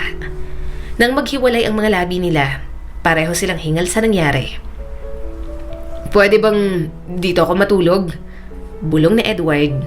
Hindi siya sumagot, napapikit lang siya. Ayaw niyang aminin pero gusto niyang manatili ito. Yakapin siya ng binata sa magdamag. Muli siyang hinagka ni Edward. At sa pagkakataong yon, walang tumutol sa pawang mga init na kanilang nararamdaman.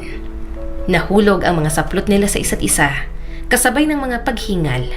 Nang buhatin siya ni Edward, may lambing sa kilos nito na parang hindi ito ang lalaking minsang trinato siya na wala lang.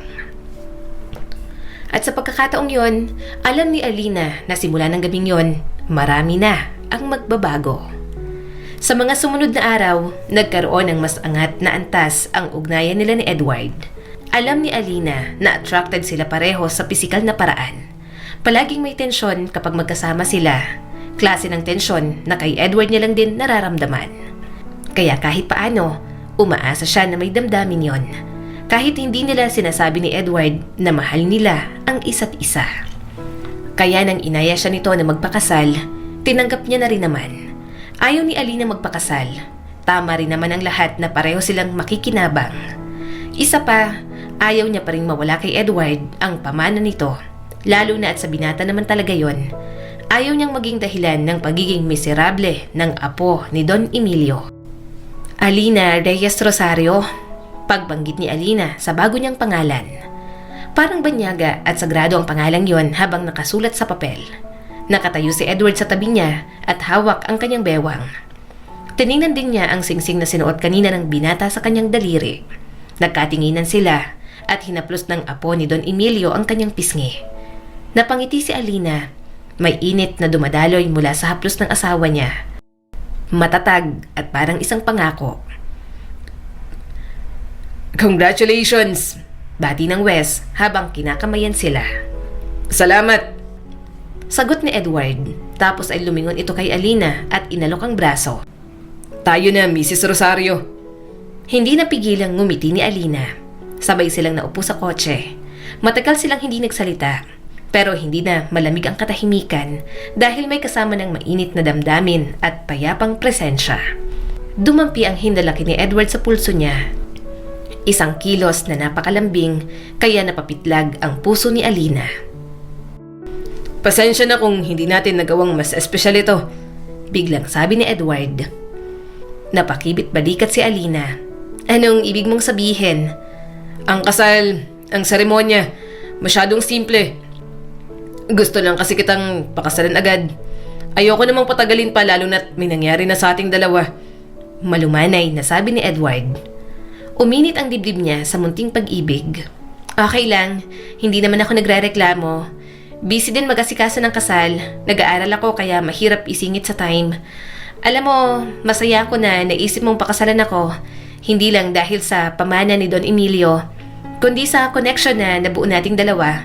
Isa pa, masaya rin ako na may pananindigan kang pakasalan ako dahil ikaw ang nakauna sa akin. Medyo conservative din kasi talaga ako. Hindi ko lang napigilang bumigay sa'yo. Nakakaakit ka naman kasi, Edward. Siguro kung dati ko pa naranasan at nakilala ang mabait at mas considerate na Edward, baka maaga nang nalaglag ang panty ko. Malakas na tumawa ang asawa niya habang nagmamaneho. Alina! Napanguso naman siya. Totoo naman kasi. Inaamin ko, teenager pa lang tayo nun. Sobrang nagagwapuhan na ako. Kaso X ka na kasi ang sama ng ugali mo. Kung mabait ka siguro, baka naging crush kita agad. Baka nagpapansin na ako sa'yo at hindi na nachismis kay Don Emilio. Inabot ni Edward ang kanyang kamay at hinalikan yon ng sobrang rahan. Alam kong wala kayong relasyon ni Lolo. Hindi kanya gagawing kondisyon kung hindi kanya gusto para sa akin. Talagang nag-worry lang ako sa closeness ninyo. Pasensya na rin kung masama ang ugali ko sa'yo. Ikaw din naman, masama ang ugali mo sa akin. Ayoko sa'yo, mga bata pa lang tayo. Kasi pumapalag ka. Kung magiging masama ako, pumipiti ka rin. Kaya siguro inis na inis ako sa'yo. Kasi lumalaki akong senyorito at nasusunod lahat ng gusto. Tapos ikaw lang na anak ng katulong. Kayang-kaya akong patiklupin. Ayoko yun nun kasi nakakawala ng dignidad. Lalaki ako at gusto kong palaging ako ang may otoridad at mas dominant. Pero ngayon, gustong gusto kong palaging tumitiklop sa'yo. Kahit anong gusto mong gawin ko, susunod ako. Napairap siya at mahinang tumawa. Huwag kang bolero. Sure ka? Gusto mong magpa-under the saya sa akin? May kapilyuhan sa mga mata ng kanyang asawa. Pwede rin namang literal na under the saya. Gusto ko rin yun. Malakas niya itong hinampas sa kamay. Pareho na lang silang humalakhak sa kalokohan ng binata. Pagkatapos ng kasal, kumain sila sa labas. Nagbakasyon ng ilang araw sa beach resort. Sobrang simple at sobrang bilis ng lahat, pero may munting saya sa puso niya. Naisip ni Alina na wala naman sigurong masama kung magsimula sila sa munting damdamin hanggang sa lumalim at maging pagmamahal na. Iba na ang pakiramdam sa mansyon pagbalik nila.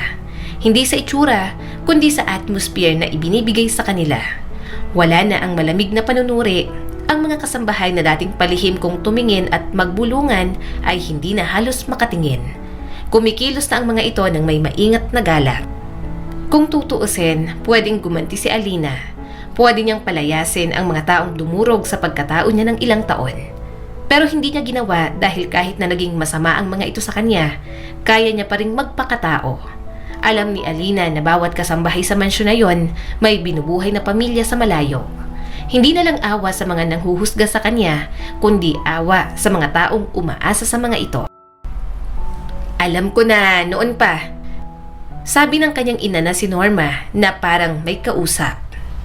Alam kong hindi lang pang map at labahin ng anak ko. Kita mo naman, hindi habang buhay natatago ang sipag at ganda. Tiningnan ni Alina ang kanyang ina ng may babala, pero huli na. Sinapo niya na lang ang kanyang ulo. Yun na naman ang nanay niyang nagyayabang sa natatamasa nila ngayon. Edward, bulong niya sa kanyang asawa. Sorry. Ngumiti lang ito at hinaplos ang kanyang likod. Huwag kang mag-alala. Alam ko ang relasyon niyo ng mama mo. Alam ko na binubugaw ka rin niya kay Lolo kaya napag-uusapan ka dito. Hinawakan niya ang damit nito. I'm sorry. Pero kahit ganyan si Mama, mahal ko naman siya. Tumango naman si Edward. Alam ko, kung sana sa akin ka na lang niya binugaw hindi na sana siya nahirapan. Naningkit ang mga mata ni Alina. Alam mo bang naisip na yan ni Mama? Feel niya wala ng pag-asa kay Don Emilio, kaya sabi niya sa akin, akitin kita. Pero hindi mo ko inakit. Pinisil ni Edward ang bewang niya. Lagi mo akong inaaway at binabara. Siyempre, bakit naman kita aakitin? Ang sama-sama ng ugali mo. Tumawa si Edward sa kanyang tenga at iginiya na siya paakyat. Tayo na nga. Parang isang usap pa. Mag-aaway na naman tayong dalawa. Sa kama mo na lang ibuhos yung gigil mo sa akin. Bahagya niyang kinurot ang tagiliran ng kanyang asawa. Kaya pareho na lang silang natawa. Sa mga sumunod na araw, naging abala sila sa kanya-kanyang gawain. Siya sa pagpasok sa school, habang si Edward sa trabaho naman nito sa kumpanya. Pero kahit busy, palagi pa rin siyang hatid sundo ng kanyang asawa. Naiintindihan din ito kung sobrang busy na siya, lalo na't huling taon niya na sa kolehiyo. Hintayin niyo pag nagkaanak na kayo, ani Norma habang kumakain sila ng hapunan. Isipin niyo, mga tagapagmana ang mga magiging anak ninyo ni Edward anak. Nabilaukan si Alina sa tubig. Manaman, anong anak? Wala pa sa plano namin ni Edward yan. Pareho kaming busy. Nag-aaral pa ako. Bakit naman? Patuloy pa ni Norma. Kompleto ka na ngayon. Asawa mo naman siya at sigurado ng future mo. Kapag nagkaroon kayo ng anak, mas lalong sigurado na. Kahit hindi ka na nga mag-aral anak. Ma, gusto ko pa rin pong mag-aral. Huminga siya ng malalim. Gusto ko pong maging CPA. Nangako din po ako kay Don Emilio na tutuparin ko ang mga pangarap ko. At hindi po ako titigil dahil lang nag-asawa na po ako o kailangan magkaroon ng anak. Wala pa naman po sa plano namin yan. Wala sa plano, pero nag-iingat ba kayo? Tanong ng kanyang ina. Kahit wala sa plano nyo, kapag dumating, Siyempre, anak, may mga kailangan ka rin na isakripisyo. Napakagatlabi si Alina. Hindi sila nag-iingat. Hindi pa nila napapag-usapan. Dapat siguro buksan niya ang usaping yon sa kanyang asawa. Gusto niya namang magkaroon ng anak. Pero hindi muna ngayon. Gusto niya munang makapagtapos ng pag-aaral at ma-experience makapagtrabaho gamit ang tinapos niyang kurso. Subalit ang mga plano, ang masasayang pagsasama, ang unti-unting paglago ng kanilang mga damdamin, mukhang isang kasinungalingan lang pala. Isang hapon, lumabas si Alina sa entrance ng school. Mainit ang hapon at ramdam niya ang init sa balat. Pero may isang taong darating na magpapainit ng kanyang ulo. Alina! Mabilis siyang napalingon sa tawag ng kanyang pangalan. Isang babae na nakasilk na blouse at may suot na maitim na sunglasses ang nakasandal sa isang itim na mamahaling kotse malapit sa pathwalk. Mahaba ang blonde na buhok na kumikislap sa ilalim ng araw at mukhang model sa tangkad. Kilala ba kita? Tanong ni Alina nang may pag-iingat. Itinaas ng babae ang sunglasses sa ulo. Hindi, pero kilala ko ang asawa mo. Natigilan si Alina. Ikaw si Cassandra. Tugon ng babae at parang nangaasar ang confidence na mayroon ito. Ex-girlfriend ni Edward. O baka hindi pa talaga ex gaya ng akala mo. Naniga si Alina. Anong kailangan mo? Lumapit si Cassandra ng mabagal. Gusto ko lang ipaalam sa'yo kung anong klaseng laro ang pinasok mo. Matagal kaming magkasama ni Edward. Mahal niya ako at hanggang ngayon, totoo pa rin yon. Mahal niya pa rin ako. Yung kasal niyong biglaan, hindi tungkol sa pag-ibig yon. Tungkol yun sa pera. Sa mana. Humigpit ang pagkakakapit ni Alina sa kanyang tote bag. Nagsisinungaling ka? Mukha ba ako nagsisinungaling? Kinuha ni Cassandra ang cellphone mula sa bag. Inasahan kong sasabihin mo yan. Pinindot nito ang screen at inabot sa kanya. Nandoon, malinaw na malinaw sa larawan na magkasama sina Edward at Cassandra sa isang rooftop bar. May hawak na champagne at nakaakbay si Edward sa dalaga. Sa isa pang larawan, nakasandal ang ulo ni Cassandra sa balikat ni Edward at ang pisngi nito ay halos dumampi na rito. Tumaas ang mga kilay ni Alina. Kailan yan kinunan? Bago ang kasal nyo, sagot ni Cassandra. Bago pa yung padalos-dalos na kasal nyo. Nag-break kami because of misunderstanding. Nakikipagbalikan ako. Nagulat na lang ako, kasal na kayo. Like, girl, pumayag kang maging panakipbutas lang. Sabi niya, kailangan daw niyang gawin yon and wala raw siyang choice. Kasi paano ba naman, masyadong demanding and controlling ang lolo niya. Ano ba nagustuhan ng lolo niya sa'yo? Just look at yourself. Ang cheap mo. Gusto sana ni Alina na sumigaw at umiyak. Ang pinakaayaw niya sa lahat ng pwedeng maramdaman ay ang maloko ng kahit na sino. Pero bago muna harapin ang sakit na pinapadama ngayon sa kanya ni Edward, haharapin niya muna ang isang ito. Talaga? Ako ang cheap? Sino bang pumunta pa talaga sa school ko para lang sabihin sa akin ng mga yan? At least ako, pinakasalan. Eh ikaw, sabi mo, ex ka na, di ba? Bakit pumapapel ka pa? Nakangisi niyang tanong. Bumaha ang inis sa mukha ni Cassandra, pero agad nitong tinanggal yon. Pumunta ako rito para bigyan ka ng babala dahil mukha kang mabait at baka iniisip mong nahuhulog na siya sa'yo. Pero si Edward, magaling siyang maglaro, marunong siyang magpanggap ng kabaitan, ng pag-ibig, ng pagsisisi. Sapat lang para makuha ang gusto niya at kapag nakuha niya ng gusto niya, for sure na babalik siya sa akin. Bahagyang tumawa si Alina. Ano ba talagang rason mo? Bakit sinasabi mo sa akin na parang may kailangan kang patunayan? Proud ka pala na ikaw ang babalikan. Bakit kailangan mo pang ipangalandakan? Kung totoo ngang mahal ka pa rin niya, bakit hindi mo na lang siya balikan ng tahimik? Sandaling nawala ang ngiti ni Cassandra, pero saglit lang. Dahil alam ko kung gaano siya katalino, nakakaakit, marunong mangumbinse. Magising ka, girl. Hindi siyang Prince Charming mo. Isa lang siyang lalaki na pumili sa pagitan ng pag-ibig at mana. Taas noo niya itong tiningnan. Baka totoo ang lahat ng sinasabi mo. Baka rin hindi. Pero hindi ako tulad mo. Hindi ko hahabulin ng lalaking hindi ako ang pinili. Napairap si Cassandra. Hindi ka rin naman niya pinili. Pinili niya ang mana niyang nakatali sa'yo. Hindi na sumagot si Alina. Tumalikod siya at bawat hakbang palayo kay Cassandra, tila may kadenang parang hinihila. Pagbalik sa mansyon, parang multo si Alina kung gumalaw. Hindi siya umiyak hanggat hindi siya nakapasok sa kwarto nila. Doon siya naupo sa gilid ng kama at hinayaang bumagsak ang mga luha. Bumabalik sa isipan niya ang mga larawang ipinakita ni Cassandra. Si Edward na nakayakap kay Cassandra. Ang mga labi ni Edward na malapit sa pisngi ni Cassandra. Ang mga kasinungalingan ni Edward na hindi niya alam kung totoo ba o hindi. At bumaha ang takot sa kanyang dibdib. Dahil mahal niya na si Edward. Kung nagsisinungaling ito at ginamit lang siya, hindi niya matatanggap yon at mabubuo ang galit sa kanyang puso. Hindi niya kayang harapin ang lahat ng yon. Gusto na lang ni Alina na tumakas sa lahat dahil hindi na nakakabuti sa kanya. Kaya naman, ng gabing yon, sinamantala niya na nasa business trip ang kanyang asawa.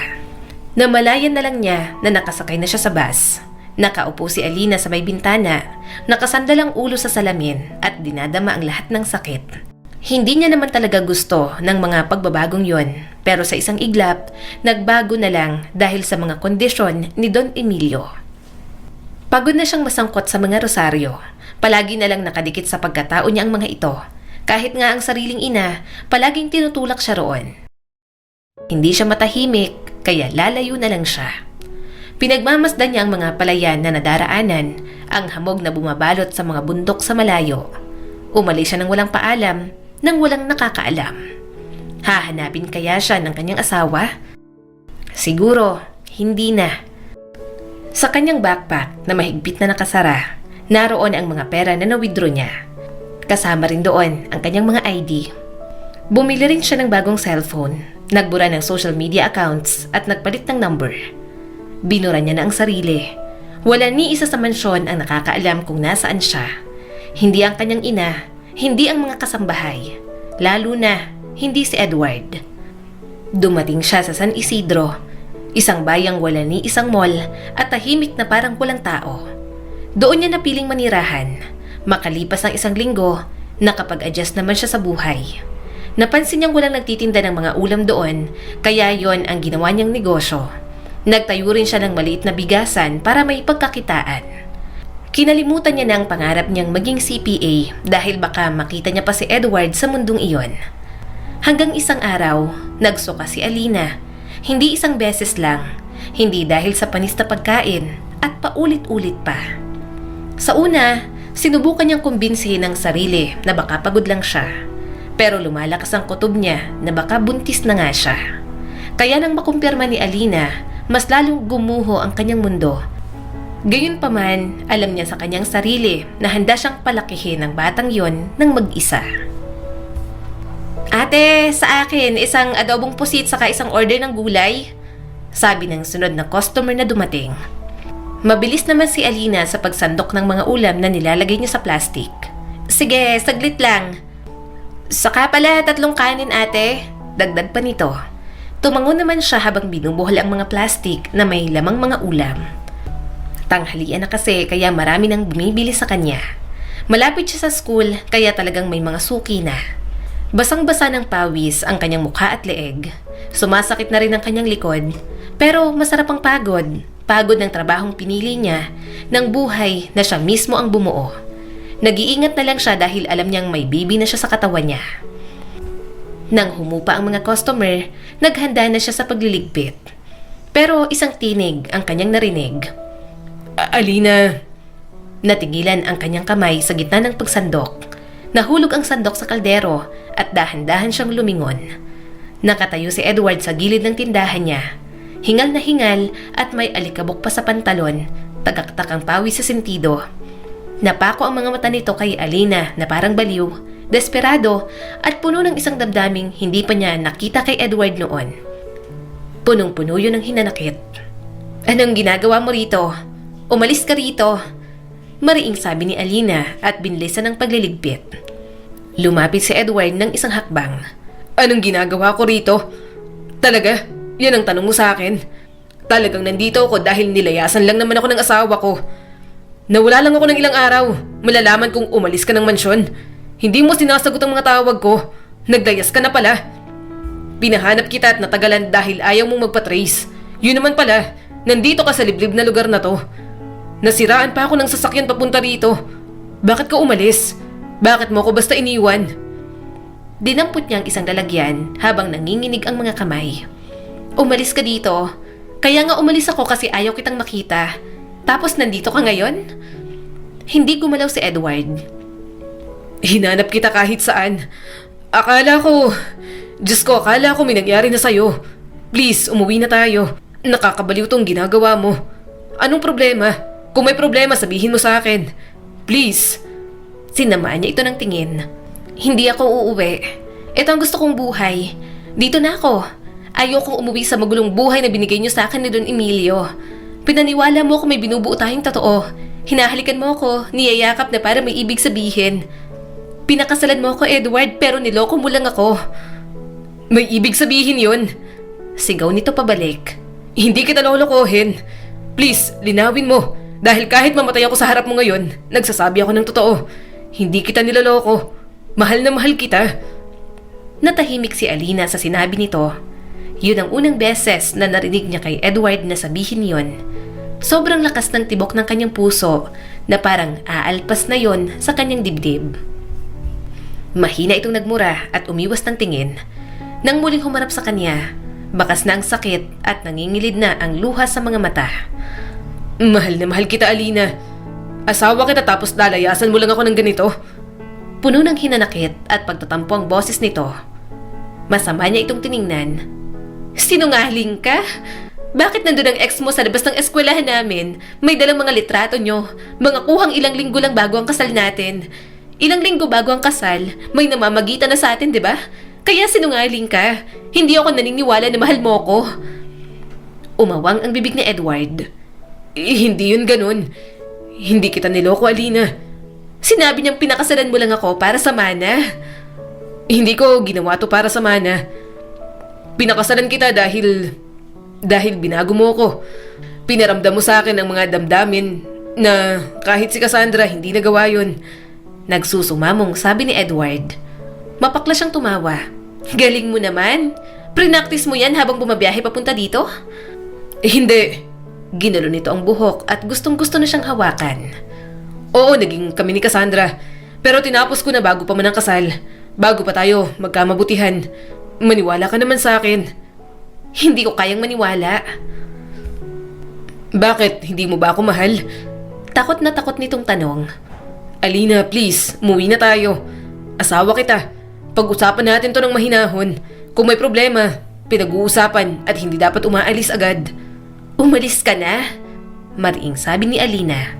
Ayokong makipag-usap sa'yo. Ayokong makitang pagmumukha mo. Tinalikuran niya ito. Tumahimik naman pero hindi talaga umalis. Nasa harap lang ito ng kanyang tindahan hanggang sa magsara siya. Nang pumunta sa katabing tindahan kung nasa ng kanyang bigasan, nakasunod pa rin ito. Napairap na lang si Alina. Tumabi ka dyan. Dadaan ang mga tauhan ko dyan. Silang nagdadala ng mga sako ng bigas sa loob. Pero kumunot lang ang noo ni Edward. Halatang iritado habang tinitingnan ang mga tauhan niyang mga nakahubad at pawisan na sa kakabuhat ng mga bagong deliver na sako ng bigas. Bakit mga lalaki ang tauhan mo? Mga nakahubad pa talaga, sabi ni Edward at nahimigan niya ang selos. Napairap si Alina. Ano kukunin ko? Babae?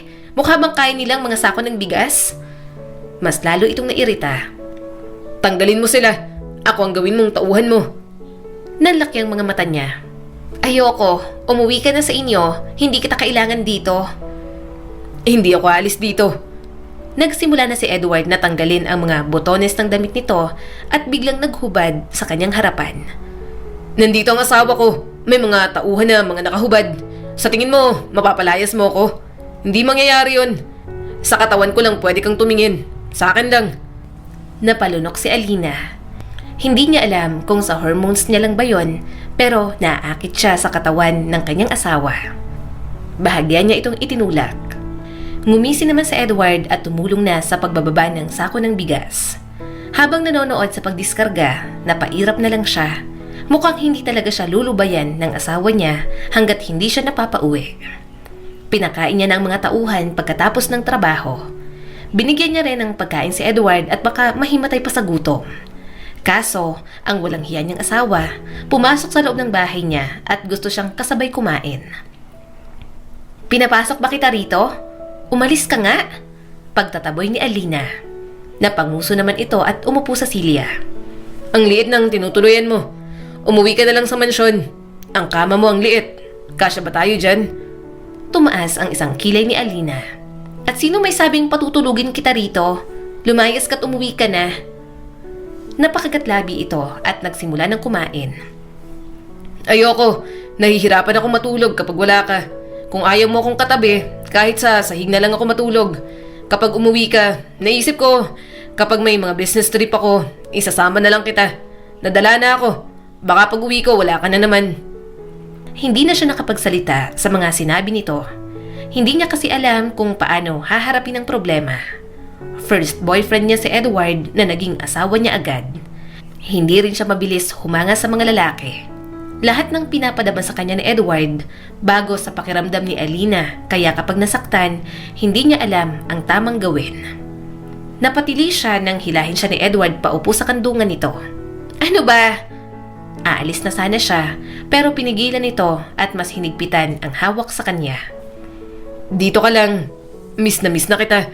Kumain ka na. Susubuan kita. "Ayoko." Bakas ang pagsusumamo sa mukha nito. Please. Wala siyang nagawa kundi hayaan na lang ito. Napangiti naman ang asawa niya at masayang sinubuan siya. At si Alina, naiinis sa sarili niya na madali siyang bumigay sa paglalambing ng kanyang asawa. Matapos kumain, naghanda na sila sa pagtulog. Tahimik ang silid maliban sa mahinang langit-ngit ng bentilador na umiikot sa buong kwarto. Nakahiga si Alina sa kama, nakatitig sa kisame, pilit pinapatahimik ang isip para makatulog. Pero hindi niya magawa. Hindi habang naroon si Edward na nakahiga sa sahig na alam niyang gising pa. Maya-maya'y naramdaman niyang kamay na dahan-dahang humahaplos sa kanyang kamay. Napapitlag siya at agad na isinuksok ang kamay sa ilalim ng kumot. "Tigilan mo ako, Edward. Matulog ka na." Bahagyang natawa ang kanyang asawa. Hawak lang naman. Maya-maya'y muling sumubok si Edward. Mas dahan-dahan at mas maingat. Alina, Mahina nitong bulong. please. Hawak lang ha. Hindi ako makatulog. Gusto kong nararamdaman kita. Hindi kumilos si Alina. Hindi nagsalita, pero hindi rin siya tumanggi. Niyapos ni Edward ang kanyang kamay. Ramdam ni Alina ang pag-aalangan nito. Ang tahimik na paghingi ng tawad sa marahang paghaplos ng hinalaki sa kanyang kamay. Hindi ako makatulog. Bulong ni Edward. Ang dami ko pang hindi nasasabi. Naninikip ang dibdib ni Alina. "Sabihin mo na." Umangat si Edward at isinandalang siko sa kama. Nung una, oo. Dahil sa manang lahat. Napapikit si Alina. Pero nung una lang, Madali nitong dugtong. galit ako nun, litong-lito. Akala ko niloko mo si Lolo para maisama ka sa testamento. At ngayon, malamig ang boses niya. "Ano nang tingin mo ngayon?" Umupo si Edward sa tabi ng kama. Ngayon, alam ko nang mali ako.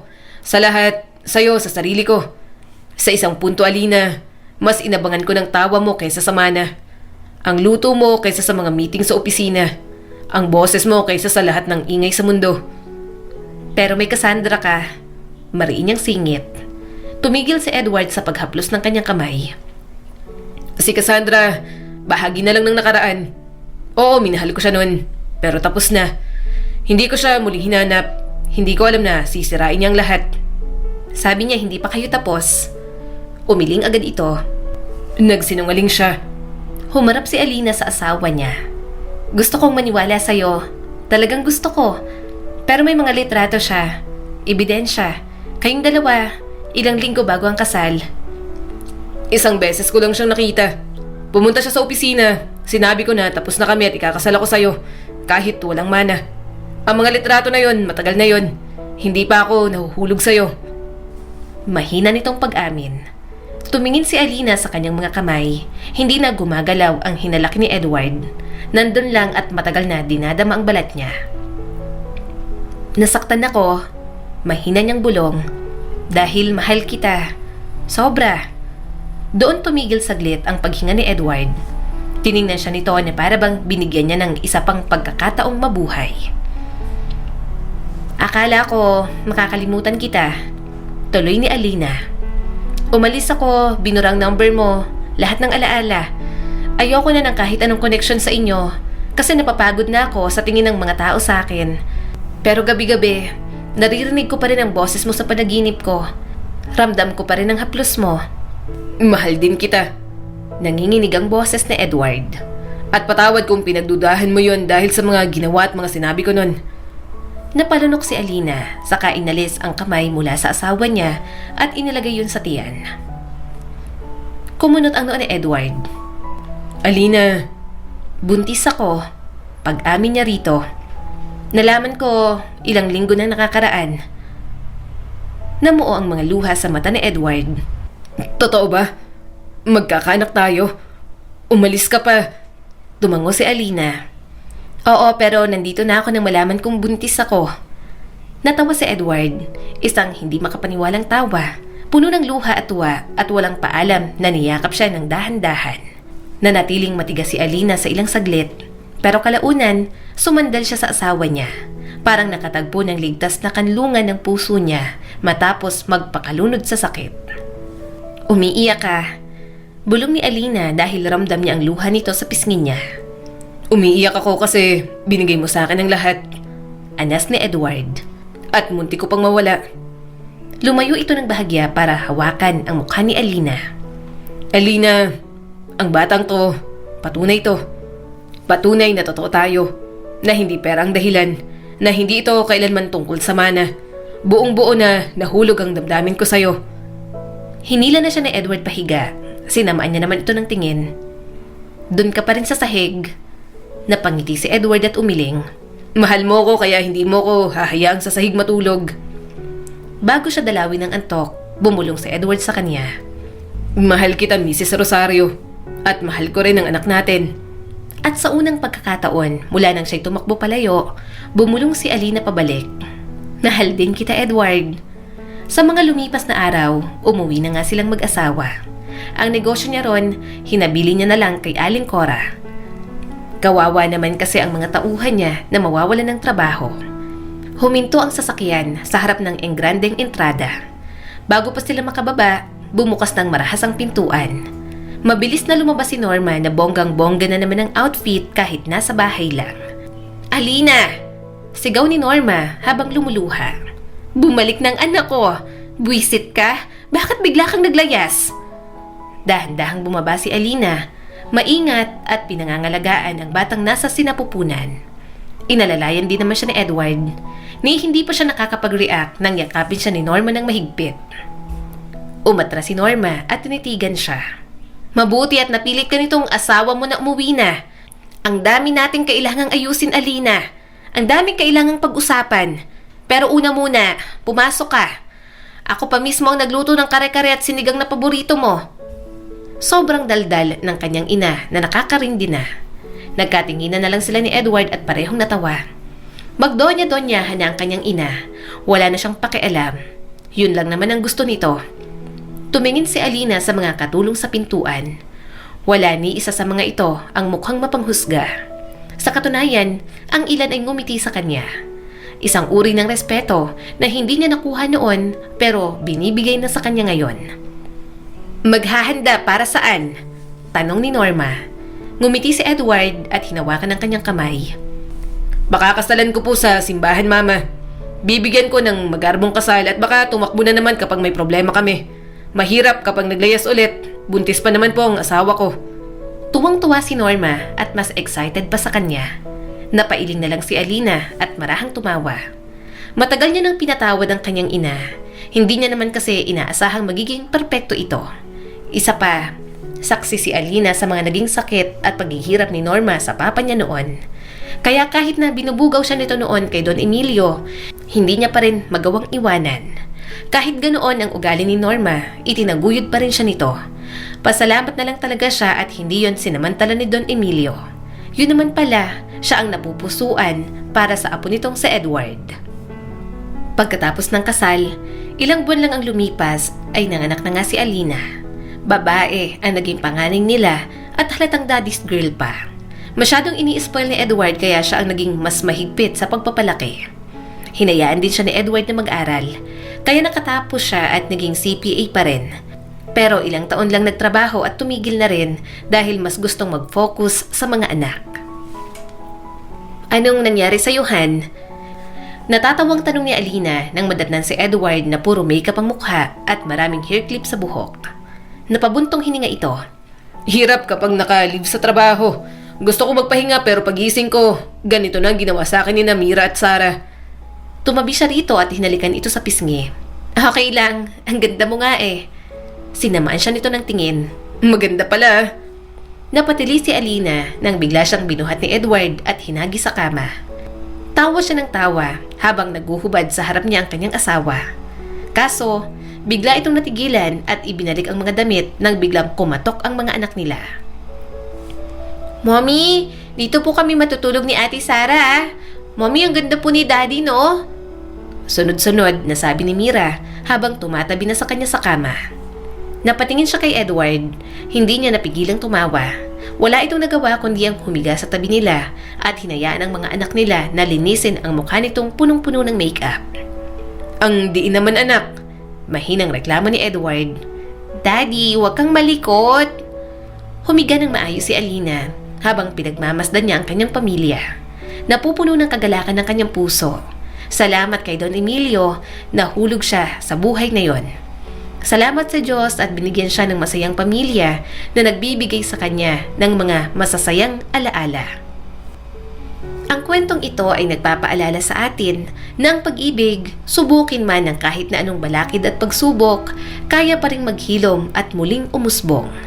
Tandaan din natin na makapangyarihan ang mga salita ng bawat tao, kaya piliin natin ang mga salitang ating binibigkas. Lalo pa kung makakasira ng dignidad ng iba at dignidad na ating iniingatan. Muli, ako po si Skylar Guro at sana'y may bago na naman kayong natutunan sa kwento natin ngayon. Maraming salamat po.